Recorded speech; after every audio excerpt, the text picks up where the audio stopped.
Eu quero continuar a compartilhar com você a respeito da jornada do povo de Israel no deserto. Depois da saída do Egito, do tempo de escravidão vivido no Egito, o povo peregrina pelo deserto em direção à terra prometida.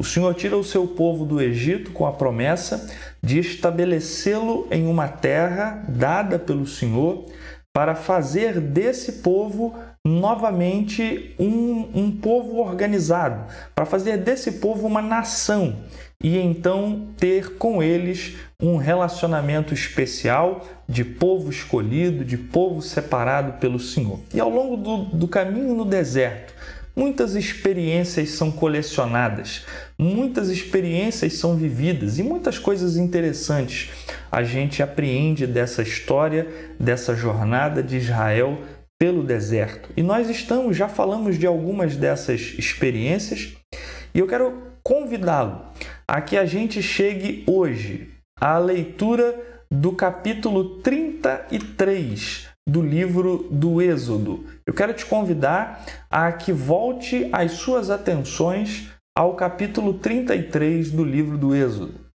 onde nós vamos, nessa noite, encontrar algumas provocações, algumas lições, alguns desafios para a nossa vida, tá certo? Então, quero convidar você, a gente vai fazendo a leitura do texto, nós vamos refletir a respeito dessa porção da palavra do Senhor nesse momento, vamos tecer alguns comentários e fazer algumas aplicações interessantes que eu creio serem interessantes para a minha vida, para a sua vida, para o nosso crescimento nessa nossa jornada com o Senhor, tá certo? Então, deixa eu situar você.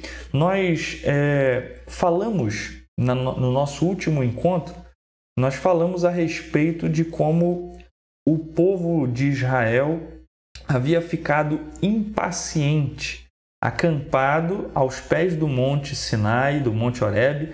O povo estava ali impaciente porque Moisés demorava no alto do monte, onde havia subido para falar com o Senhor. E nessa impaciência pelo retorno de Moisés, o povo começa a se inquietar e pede a Arão que construa para eles um Deus. E o povo então constrói um ídolo para si. E depois desse episódio, onde a reprovação do Senhor ela fica clara, Moisés, quando retorna, realiza ali um processo de disciplina, de purificação do povo. Depois desse episódio, aqui no capítulo 33 de Êxodo, o Senhor ordena ao seu povo que continue a sua peregrinação.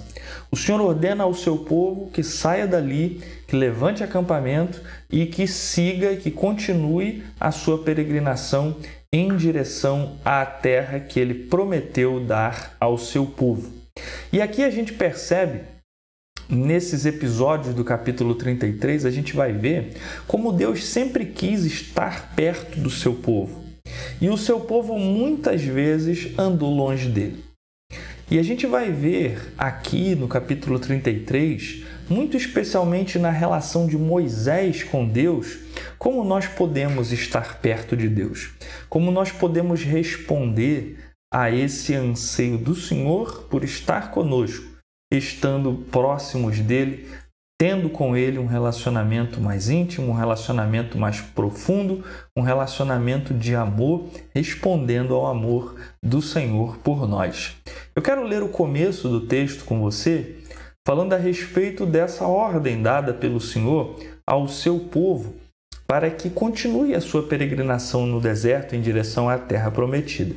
O capítulo 33 do livro do Êxodo diz assim: Depois ordenou o Senhor a Moisés: saia desse lugar com o povo que você tirou do Egito e vá para a terra que eu prometi com juramento a Abraão, a Isaque e a Jacó, dizendo: eu a darei a seus descendentes. Mandarei à sua frente um anjo e expulsarei os cananeus, os amorreus, os hititas, os ferezeus, os heveus e os jebuseus. Vão para a terra onde emanam leite e mel, mas eu não irei com vocês, pois vocês são um povo obstinado e eu poderia destruí-los no caminho. E aqui eu já quero fazer uma pausa para falar com você a respeito dessa realidade desafiadora. O Senhor, então, manda o seu povo sair dali, manda o seu povo continuar a jornada, saia desse lugar, é a ordem do Senhor, e continuem indo para a terra que eu prometi, a terra que eu jurei dar a Abraão, a Isaque e a Jacó. Mas o Senhor, quando manda o seu povo ir, o Senhor faz um destaque importante. Ele diz: eu não vou com vocês, não irei com vocês, porque vocês são, diz o texto, um povo obstinado, e eu poderia, diz o Senhor, destruí-los no caminho. O que o Senhor está apresentando ao seu povo, a realidade que o Senhor apresenta ao seu povo, é uma realidade que a gente encontra descrita ao longo de toda a Bíblia. O pecado atrai o juízo. O pecado tem consequências e a maior dessas consequências é a ira de Deus, o juízo de Deus. A recusa do Senhor aqui no versículo 3 em acompanhar a Israel era para proteger Israel. O povo havia acabado de expressar o seu distanciamento de Deus, cometendo um pecado terrível de idolatria. Quando o Senhor diz: eu não vou com vocês porque eu poderia destruí-los no caminho, o Senhor está falando a respeito da incompatibilidade que existe entre a presença de Deus e a presença do pecado. A ideia era evitar que a ira do Senhor sobre o pecado acabasse destruindo Israel. Pelo menos é isso que o texto diz no verso de número 3. E aqui eu quero entender uma coisa, eu quero me lembrar de uma coisa muito séria com você sobre o pecado. A consequência mais grave do pecado é a separação de Deus. O povo havia pecado aqui, cometendo o pecado da idolatria, se afastando de Deus, quebrando a aliança de fidelidade com o Senhor. E aqui Deus está dizendo: eu não vou com vocês. O pecado separa de Deus. Não se engane. Deus não vai com você se a sua escolha é viver no pecado. Não se engane. Não ache que você pode viver a sua vida dedicado a fazer o que desagrada a Deus e ainda assim acreditar que Deus vai te abençoar, que Deus vai com você, que Deus vai te acompanhar. Não pode ser assim. Em Jesus Cristo nós podemos receber pela fé o perdão pelos nossos pecados. Jesus morreu na cruz para perdoar o nosso pecado. E crendo nele, crendo no seu sacrifício, nós recebemos o perdão pelos nossos pecados. Mas com o perdão pelo pecado vem a transformação, vem a nova vida. Quando Jesus ele se encontrava com alguém, mesmo que fosse alguém envolvido com a prática do pecado, Jesus sempre acolheu essas pessoas. Jesus sempre tratou-as com dignidade, mas em cada um desses encontros, a pessoa saiu diferente da maneira como vivia. A pessoa saiu com a ordem de não pecar mais, com o compromisso de corrigir os erros que havia cometido. A pessoa sai transformada. Precisa ser assim com a gente. Pecado separa de Deus, atrai o juízo de Deus. E nós precisamos, como o povo de Israel, aprender essa lição preciosa. O povo, no texto, depois de receber essa notícia, o povo chora, é o que diz o texto. No verso de número 4, o texto diz assim: quando o povo ouviu essas palavras terríveis, começou a chorar, e ninguém usou enfeite algum. Isso porque o Senhor ordenara a Moisés que dissesse aos israelitas: vocês são um povo obstinado. Se eu fosse com vocês, ainda que por um só momento eu os destruiria. Agora tirem os seus enfeites e eu decidirei o que fazer com vocês. Por isso, do Monte Horebe em diante, os israelitas não usaram mais nenhum enfeite. Primeira coisa que eu quero destacar na reação do povo é que eles começaram a chorar. Ora, perder a companhia do Senhor gera tristeza, precisa de fato gerar tristeza. A consciência da ausência de Deus gera tristeza. A consciência do pecado gera tristeza e deve gerar mesmo. O choro de arrependimento pelo pecado, o choro da consciência do afastamento de Deus, contudo, pode ser produtivo se ele nos leva na direção de Deus, se nos leva na direção da transformação. Chorar pelo pecado, chorar pela ausência de Deus, não leva a lugar algum se você continua no pecado, se você continua distante de Deus. Agora, a consciência de pecado, o choro, a lamentação, pode ser produtiva se te impulsiona na direção de Deus, se o arrependimento te leva a uma mudança de atitude. O povo começou a chorar, é o que diz o texto, e retiraram os enfeites. Atenderam a ordem para não usar enfeites, não usar adornos. Há quem diga que retirar os enfeites por um tempo pequeno, por um tempo limitado, como um sinal de luto, era um costume no Oriente Médio. Nesse episódio, a gente vê que para Israel isso se tornou algo permanente. O povo retirou os enfeites, retirou os adornos como um sinal de luto, mas isso aconteceu de maneira definitiva. A partir dali, não usaram mais enfeites. A questão dos enfeites acabava tendo ali naquele momento uma simbologia muito forte, muito presente, porque os enfeites, os adornos foram exatamente os itens doados, os itens que se ajuntaram para a construção daquele ídolo, daquele bezerro de ouro. Então havia uma ligação próxima entre os enfeites que eles estavam usando e o que eles haviam acabado de fazer com os enfeites que foram recolhidos, o pecado, a idolatria, o afastamento de Deus. Ali havia uma manifestação externa de pesar, de luto, que era a retirada dos enfeites. E esse era um sinal externo que acompanhava o processo que estava acontecendo no coração. O povo chora, o povo se entristece, e a retirada dos enfeites acompanha esse pesar por perder a convicção, a companhia do Senhor, da presença de Deus. O sinal de luto expressava a seriedade do que havia acontecido na quebra da fidelidade a Deus. E aí o texto continua dizendo que depois dessa realidade, quando o povo está ali vivendo esse momento de continuação da sua peregrinação, o texto conta para a gente, a partir do verso 7, que Moisés costumava montar uma tenda do lado de fora do acampamento. E ele a chamava tenda do encontro. Quem quisesse consultar a Deus ia à tenda, fora do acampamento. Sempre que Moisés ia até lá, todo o povo se levantava e ficava de pé à entrada das suas tendas, observando até que ele entrasse na tenda. E assim que Moisés entrava, a coluna de nuvem descia e ficava à entrada da tenda enquanto o Senhor falava com Moisés. Quando o povo via a coluna de nuvem parada à entrada da tenda, todos prestavam adoração de pé, cada qual na entrada de sua própria tenda. Que coisa interessante. Olha bem, a gente tem no texto a informação de que Moisés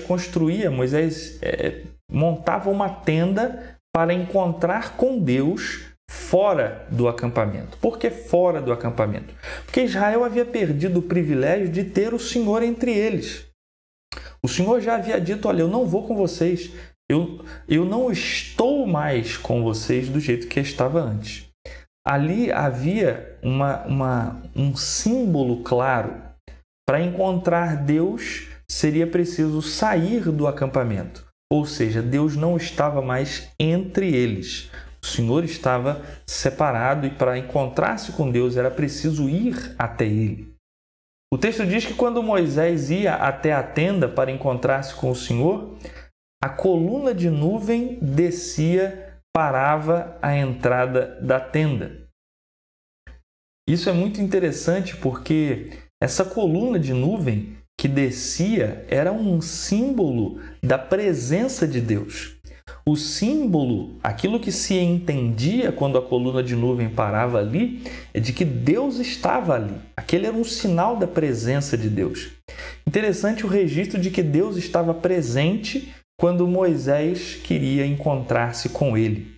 Moisés ia à tenda do encontro para falar com Deus, e Deus manifestava a sua presença ali quando Moisés queria estar com ele. Meus queridos, após a vinda de Jesus, a sua morte, ressurreição, o seu retorno aos céus, após a vinda do Espírito Santo, a maneira pela qual nós nos relacionamos com Deus sofreu algumas mudanças com relação ao que acontecia no Antigo Testamento. Mas se há uma coisa que nós podemos dizer sobre nossos encontros com Deus, é que Ele estará presente quando nós quisermos nos encontrar com Ele. Você pode ter certeza disso. Se você quiser se encontrar com o Senhor, se você separar um lugar e um momento para fazer isso, o Senhor estará lá, presente, para esse encontro com você. Eu tenho certeza disso. A gente vê a Bíblia falando sobre essa experiência de Moisés com o Senhor, dizendo a partir do verso 11 que o Senhor falava com Moisés face a face, como quem fala com seu amigo. Depois Moisés voltava ao acampamento, mas Josué, filho de Num, que lhe servia como auxiliar, não se afastava da tenda. Disse Moisés ao Senhor: Tu me ordenaste, conduza esse povo, mas não me permites saber quem enviarás comigo. Disseste: Eu o conheço pelo nome, e de você tenho me agradado. Se me vês com agrado, revela-me os teus propósitos, para que eu te conheça e continue sendo aceito por ti. Lembra-te de que essa nação é o teu povo. Eu quero chamar a sua atenção a essa informação que a gente tem aqui, de que o Senhor falava com Moisés face a face. A ideia aqui é uma ideia de intimidade. O que a gente percebe é que Moisés tinha com Deus uma relação próxima. E quando o texto diz que Moisés falava com Deus, o Senhor falava com Moisés face a face, a ideia aqui é de que Deus não falava com Moisés, Deus não se revelava a Moisés de maneira indireta, como através de sonhos ou visões, como aconteceu e ainda aconteceria tantas vezes no Antigo Testamento, mas falava a Moisés claramente, diretamente. Deus dava a conhecer os seus propósitos. Inclusive, Moisés pede isso a Deus aqui, né? No verso 13, Moisés pede: Se me vês com agrado, revela-me os teus propósitos. Pois era exatamente isso que Deus fazia com Moisés. O Senhor contava a Moisés, dizia a Moisés o que estava fazendo, o que pretendia fazer. E aqui há uma relação interessante estabelecida entre esse revelar de propósitos, essa intimidade com a qual Deus se manifestava a Moisés, e o que o texto diz sobre como Deus falava com Moisés, como quem fala com um amigo. Jesus mesmo lá no Novo Testamento estabelece uma diferença entre os servos e os amigos. Moisés é chamado muitas vezes de servo de Deus, mas aqui a gente vê que há uma relação mais próxima, mais íntima do que a relação de senhor e servo. Quando Jesus fala sobre seus discípulos, em João capítulo 15, verso 15, ele diz assim: Já não os chamo servos, porque os servos não sabem, o servo não sabe o que o Senhor faz. Em vez disso, os tenho chamado amigos, porque tudo o que ouvi de meu Pai, eu lhes tornei conhecido. Tudo o que ouvi de meu Pai, eu lhes tornei conhecido. Percebe? O servo não sabe o que faz o Senhor, mas aquele que conhece os propósitos de Deus, aquele que sabe, aquele a quem o Senhor revela o seu plano, a sua vontade, esse é amigo. E é por isso que a Bíblia está dizendo que Moisés, o Senhor falava com Moisés como quem fala com um amigo. Meus queridos, a intimidade de Moisés com Deus é uma inspiração para todos nós. Na medida em que nós o buscamos, na medida em que o obedecemos, na medida em que queremos conhecê-lo, ele pode se revelar a nós e nos tornar conhecidos os seus propósitos. Nós podemos desenvolver com o Senhor uma relação de proximidade, de intimidade, de modo que nós também sejamos amigos do Senhor. Depois o Senhor vai dizer lá no verso 14, já começando a responder a esse clamor de Moisés, que clama pela presença do Senhor, o Senhor diz no verso 14: eu mesmo o acompanharei e lhe darei descanso. A ideia aqui, literalmente, no texto original, é a minha face irá. O Senhor está dizendo que Ele mesmo vai com o povo. Ele vai, sim, acompanhar o seu povo. Deus mesmo acompanharia o seu povo. Apesar do que havia dito inicialmente, de que não estaria com o seu povo, o Senhor aqui já afirma que vai, sim, com o seu povo, em resposta ao clamor de Moisés, porque essa era a sua vontade, esse era o seu desejo desde o princípio, estar com o seu povo. O Senhor diz: eu vou sim, eu mesmo o acompanharei. O mesmo Deus que promete acompanhar o seu povo naquele momento, mantém-se fiel a essa promessa ainda hoje. A promessa do Senhor de estar conosco foi renovada nas palavras de Jesus a seus discípulos, quando ele comissiona os seus discípulos em Mateus 28, 19 e 20, quando ele diz para que eles vão por todo o mundo e façam discípulos de todas as nações, batizem-os, ensinem-os, e o Senhor diz: olha, enquanto vocês estão fazendo isso, eu estou com vocês todos os dias até a consumação dos séculos. O Senhor vai com o seu povo, ele continua com o seu povo. Moisés, na sua oração, quando ele fala ao Senhor sobre essa questão, sobre aquilo que o Senhor havia dito inicialmente, de que não estaria com eles, Moisés diz no verso 15: então Moisés lhe declarou: se não fores conosco, não nos envies. Como se saberá que eu e o teu povo podemos contar com o teu favor se não nos acompanhares? Que mais poderá distinguir a mim e o teu povo dos demais povos da face da terra? O Senhor disse: farei o que me pede, porque tenho me agradado de você e o conheço pelo nome.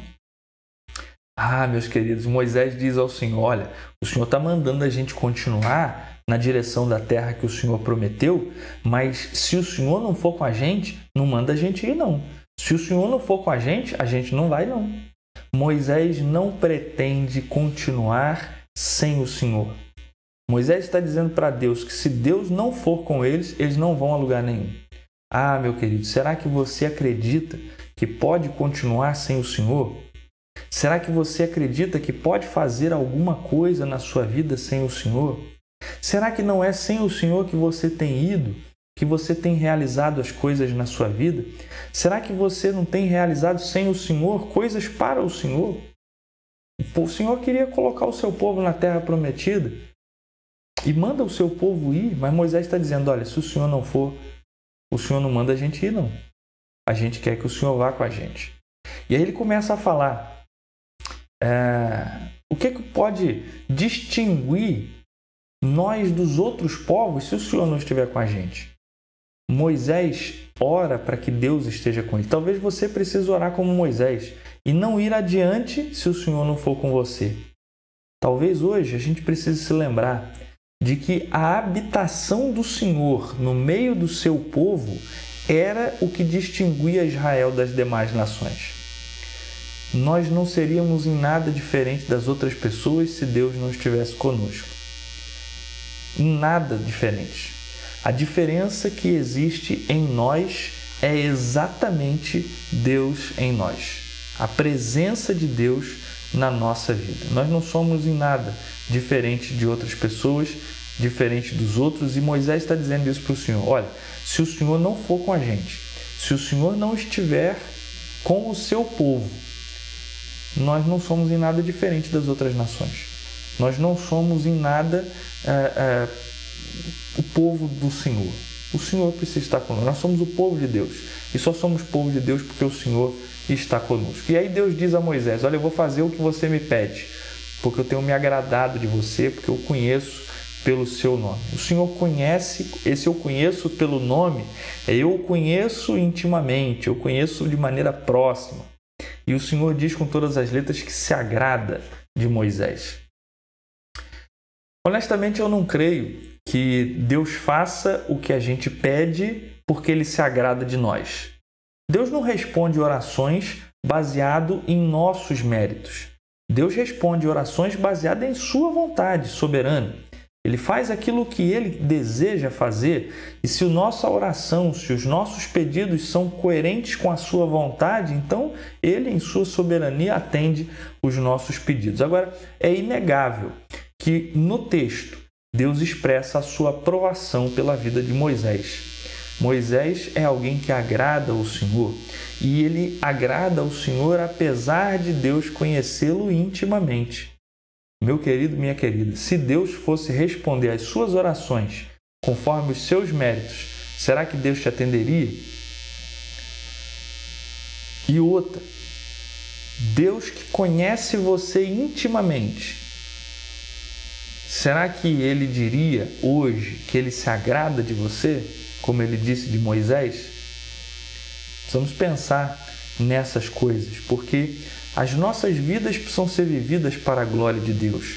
É para esse relacionamento que nós fomos criados, para uma intimidade como essa, e mais profunda ainda que essa que Moisés desenvolvia com o Senhor.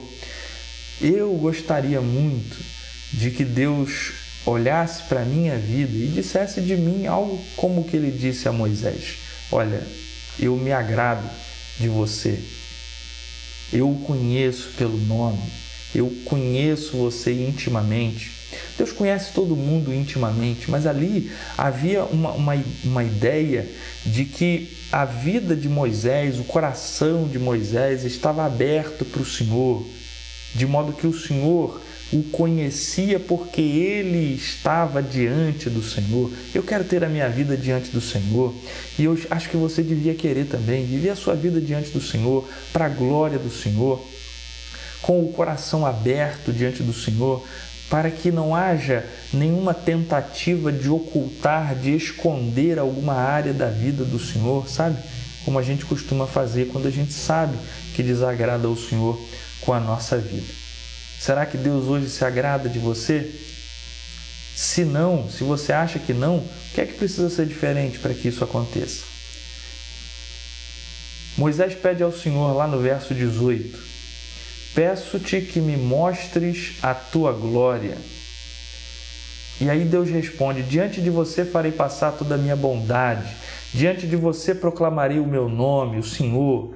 Terei misericórdia de quem eu quiser ter misericórdia, e terei compaixão de quem eu quiser ter compaixão. E acrescentou: você não poderá ver a minha face, porque ninguém poderá ver-me e continuar vivo. E prosseguiu o Senhor: há aqui um lugar perto de mim, onde você ficará em cima de uma rocha. Quando minha glória passar, eu o colocarei numa fenda da rocha e o cobrirei com a minha mão, até que eu tenha acabado de passar. Então tirarei a minha mão e você verá as minhas costas, mas a minha face ninguém poderá ver. Interessante Moisés, que vive essa relação próxima com o Senhor, de quem o Senhor acabou de dizer que se agrada dele, que vai fazer o que ele pede porque se agrada. Moisés pede a Deus para que mostre a sua glória. Moisés tem um aparente anseio por conhecer ainda mais o Senhor, por ver ainda mais do Senhor. Apesar de ter essa relação especial com Deus, Moisés quer conhecer mais de Deus. E aí eu fico me perguntando: você quer mais de Deus? Ou você está acomodado com o que você já conhece de Deus, com o que você tem dele? Se você quer mais de Deus, como é que você busca isso hoje na sua vida? Como é que você tem feito isso? Você lê a Bíblia? Você ora?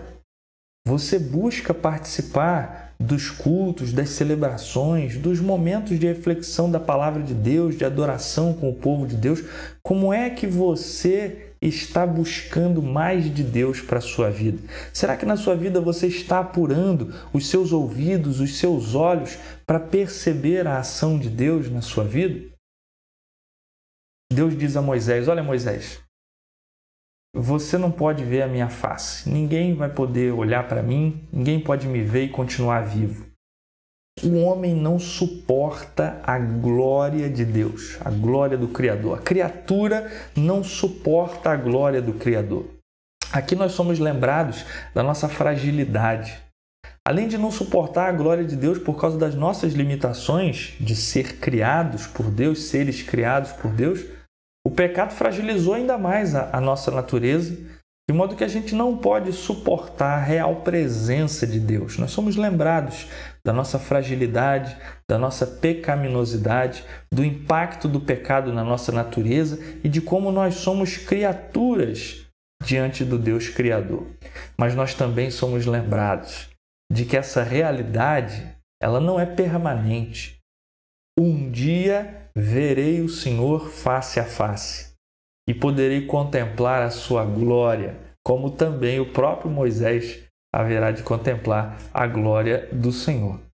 Deus diz a Moisés lá: você verá as minhas costas. Interessante, eu estava lendo a respeito disso e há quem acredite que essa afirmação de Deus de que você vai ver as minhas costas não é necessariamente como se Moisés tivesse a oportunidade apenas de olhar as costas de uma pessoa, não é como se Deus estivesse de fato passando em um lugar e ele visse as suas costas. Não apenas isso, mas há aqui um entendimento de alguns de que o que Deus está dizendo para Moisés e para nós também é que nós conhecemos a Deus olhando por onde ele passou. Nós conhecemos Deus através das suas ações na história. A ideia seria de que o homem pode contemplar apenas, não podendo contemplar a Deus, a face de Deus, a glória de Deus, o homem pode apenas contemplar o lugar por onde Deus passou e assim conhecê-lo através dos seus atos no passado e no presente. A verdade é que muitas vezes a gente procura Deus, a gente quer ver Deus, ver a ação de Deus em manifestações sobrenaturais, em supostas manifestações sobrenaturais, quando nós podemos percebê-lo com clareza na história do homem, na história da humanidade, mas também em nossa história particular. Ah, louvado seja Deus! Porque Ele agiu e age na minha vida, na minha história. E em cada ação do Senhor na minha história, eu conheço um pouco mais a respeito dEle. Eu o vejo um pouco mais e eu me torno mais próximo dEle, contemplando a sua ação em cada circunstância da minha vida. Deus age na sua vida e na sua história também. Aprenda a contemplá-lo. Aprenda a percebê-lo, para que dia a dia você o conheça mais e mais e siga buscando desenvolver com o Senhor esse relacionamento próximo, como o relacionamento que Moisés tinha com o Senhor. A gente vê aqui o povo de Deus, o Senhor querendo estar perto do seu povo, o povo de Deus andando longe do Senhor. Moisés, como líder, andando perto de Deus e não abrindo mão de estar perto de Deus. E nós precisamos escolher qual vai ser o nosso relacionamento com o Senhor. Nós vamos andar longe do Senhor e vamos viver a nossa vida longe dele, sem conhecê-lo, sem vê-lo, sem perceber a sua ação e sem sermos conduzidos pela sua boa mão? Ou nós vamos, como Moisés, não abrir mão da presença de Deus? Nós não vamos a lugar nenhum sem o Senhor. Nós queremos conhecê-lo mais.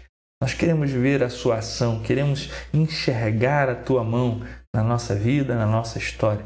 Deus te abençoe e te puxe, te traga para cada vez mais perto dele. Esse é o meu desejo, essa é a minha oração. Que a sua vida seja vivida cada vez mais perto de Deus e não longe dele. Que o Senhor te abençoe e siga conduzindo você nessa jornada para cada vez mais perto dele. Deus te abençoe.